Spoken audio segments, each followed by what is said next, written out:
Peter, how are you? Very good. Well, is it your first time to visit Muscat? No, I've been here last year. I had a chance to do some work with Omantel then.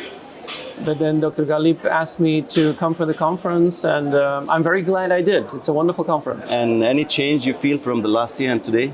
It's only been 3 months, so that's relatively short. Peter, you talked about the never normal. Let's highlight into this topic. No, I'm happy to. So I wrote a book 10 years ago called The New Normal. Mm-hmm. And it was what happens when digital stops being special and becomes normal. Yeah. And that's what we saw in the last 10 years. I think ever since I wrote that book, people have been asking me, what's the new normal? What's the next new normal? Mm. And I stopped thinking about that because things are happening so quickly and with such force that I started calling it the never normal. Mm. And I think it's a world that we all feel. We all feel that things are changing. And that never normal is a world where there are technological changes, ecological challenges, social challenges, geopolitical challenges, and it doesn't seem to stop. And I think there's 2 ways to look at it. You can either be extremely depressed when you think, oh my God, yeah? Or you can see this as an opportunity. I think you can see this as a set of capabilities to transform faster and faster. And I like that last opportunity because I think the never normal is the world that we live in, but I think it's filled with opportunities if you see where to look. And when does artificial intelligence become an opportunity? Or the opposite challenges? Well, in that world of the never normal, in that technological space, AI is, I think, now the big driver of everything. I mean, for the last 18 months, and it's kind of strange because I'm a technologist at heart, and I studied AI when I was at university 30 years ago. Mm. And fundamentally, it's still the same, but we now have the computing power to really make it work. And I think the biggest thing that happened last year was it became mainstream. Everybody had the chance to use it. You could easily have access to it. And everybody just say, wow, this has great opportunities. Mm. And for me, AI is one of those examples of that never normal. And the same thing, you can look at it as extremely threatening, and it is. But you can see this as an opportunity to rethink skills, to rethink education, to rethink work. And I think if you're an HR professional today, that should absolutely be your vision. How can you use the instrument of AI to rethink that man plus machine combination? But I think it provides an enormous set of opportunities. Peter, I think we need to talk about the impact of artificial intelligence into education sector before we talk the impact into employment sector. Absolutely, and I think I have 2 children. They're 24 and 20, so they're both at university. And the 24-year-old is now going to work. Mm. But she had 1 year of AI in her studies. So for 4 years, it was just education as normal.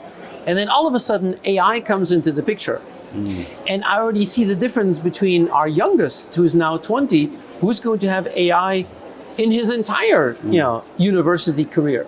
But I do believe that once that generation is going to enter the workforce, they will find AI as normal as maybe digital for the previous generation. Mm. But it is going to be important because you still see educational systems where they're saying, should we use this? Should we not use this? Mm. But I think honestly, we're going to live in a world where that is becoming an essential skill set. So embedding that into education for me is absolutely vital. Mm. Let us talk about the ethics that should be agreed upon to enhance the benefits of AI.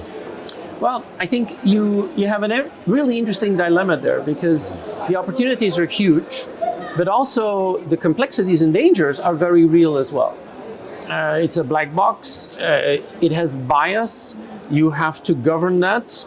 And I think there you see that through all of that, almost like a red thread is ethics. Mm. And how are we going to build in the values that we think is important? I'll give you one example. If you look at the large language models out there, There was a wonderful study done recently by MIT, which looked at the large language models and looked at, in a political spectrum, are they more left or more right? And you can clearly see some language models are more left, some are more right. To give you an example, the large language model, the AI trained by Elon Musk and his company, is trained on Twitter data. Well, that is very right wing. Huh? But then you see that this bias is inherent, but it can also be used in the wrong direction. I personally am a little bit afraid that this year, 2024, with the presidential election in the US, we could see the first presidential election in the US manipulated by artificial intelligence. Just like in 2016, we saw that social media played a very big role in selecting the president. I think we're going to see that. And in a way, I think that is a scary thought. I also think it's going from to... which angle? Well, that you think that you now have technology which could basically decide who is going to be a political leader. Yeah. But I do believe that I think this is going to maybe sharpen and maybe heighten that debate on ethics and AI, because that, for me, is a fundamental debate to have. From your experience about the region, are we ready for this move, our region? I've been here twice, so I'm still getting to learn. I spent part of my childhood in the Middle East. I lived in the Kingdom of Saudi Arabia for 2 years when I was 16.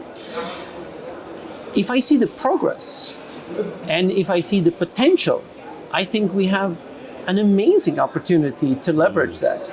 I see an openness also from an educational point of view to think about how can we factor that in. But one of the things that I started to appreciate about Oman is that it has its own pace. It has its own journey.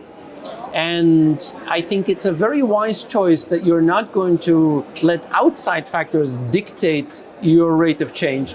You will select what you think is the best path forward.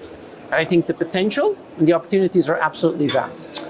Peter, thank you for these insights. It was a wish you a pleasure. pleasant stay in Muscat. Thank you very much. Thank you.